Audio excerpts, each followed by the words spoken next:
ابن سحیم رضی اللہ تعالی عنہ لقد رأيت النبي صلى الله عليه وسلم في النوم قلت يا رسول الله صلى الله عليه وسلم هؤلاء الذين يأتون فيسلمون عليك أتفقه سلامهم قال نعم وأرد عليهم۔ کریم نبی علیہ السلام نے غلاموں اور پروانوں شمع رسالت کے دیوانوں کریم رف الرحیم نبی علیہ السلام کے صحابی حضرت سلیمان بن سحیم رضی اللہ تعالیٰ عنہ بیان فرماندے نے کہ میں ایک رات ستا قسمت نے یاوری کی تھی مقدر جاگ اٹھیا کائنات دے باقی نبیان دے تاجدار دی زیارت دے نال مشرف ہویا۔ جدو حضور دی زیارت دے نال مشرف ہویا نا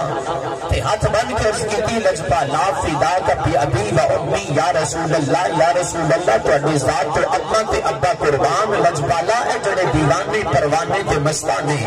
حضور تو اڈی ذات تے درود و سلام پڑھ دے نے انہاں دے درود و سلام نے تو سماعت فرما دے ہو۔ کریم نبی علیہ السلام نے لبان مبارک نو جنبش ہوئی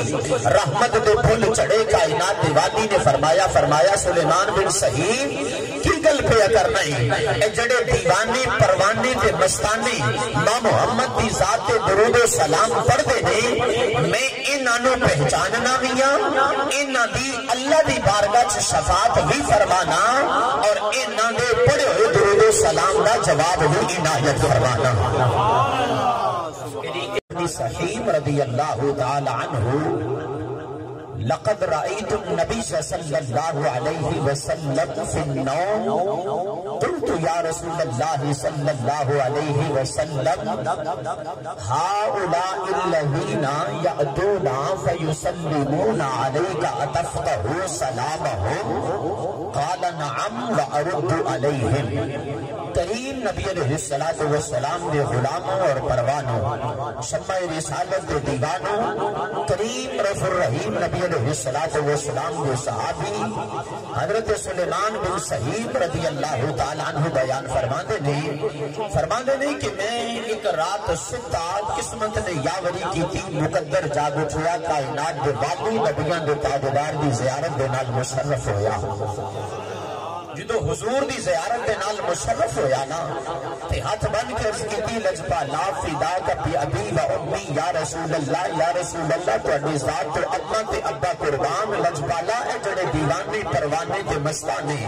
حضور تو اڈی ذات تے درود و سلام پڑھ دے نے انہاں دے درود و سلام نے تو سماعت فرما دے ہو۔ کریم نبی علیہ السلام نے لبان مبارک نو جنبش ہوئی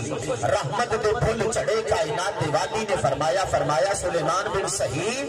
کی گل پہ کرنا ہی اے جڑے دیوانے پروانے تے مستانے ماں محمد دی ذات درود و سلام پڑھ دے نے میں انہاں پہچاننا ویاں انہاں دی اللہ دی بارگاہ چ شفاعت بھی فرمانا